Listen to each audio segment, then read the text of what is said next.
अस्सलाम वालेकुम। अब जिस फील्ड के बारे में बात करने जा रहा हूँ वो मेरे लिए बड़ी अहमियत की हामिल है। अब हमने मेडिकल को डिस्कस कर लिया, हमने इंजीनियरिंग को डिस्कस कर लिया, हमने बड़ी डिटेल में कॉमर्स को डिस्कस किया।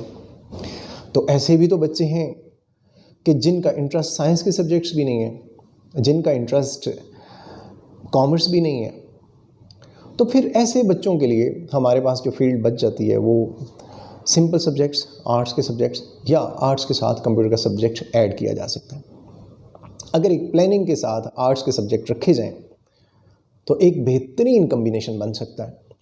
मैं इसको एक एग्जांपल के ज़रिए इलस्ट्रेट करता हूँ, आपको मेरी बात फिर आसानी से समझ आ जाएगी। ये गालिबन 2007 की बात है कि मैं एक CSS के सेमिनार के सिलसिले में गया हुआ था।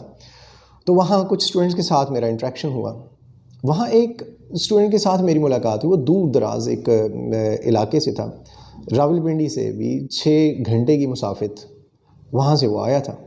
जब मैंने उससे बात की तो मैंने कहा कि आपने क्या किया हुआ है और आगे CSS में आपका एक मतलब रुझान इस फील्ड की तरफ किस तरीके से बना। तो उसने जो बात की वो समझना मेरे और आपके लिए बड़ा ज़रूरी है।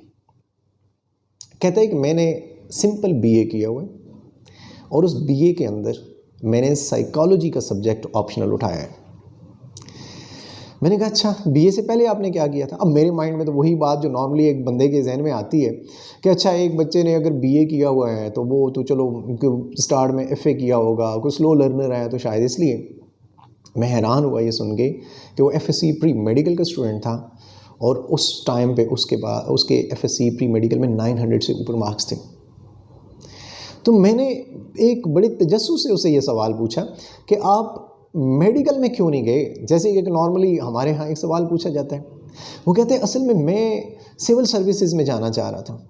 तो मैंने ये सोचा कि अब मैं सिंपल BA करूं और उस BA के अंदर जो सबसे इम्पॉर्टेंट चीज़ है, जो इंग्लिश का सब्जेक्ट है, मैं उसको बहुत अच्छे तरीके से कर सकता हूँ, मेरी अच्छी ग्रिप आ सकती है।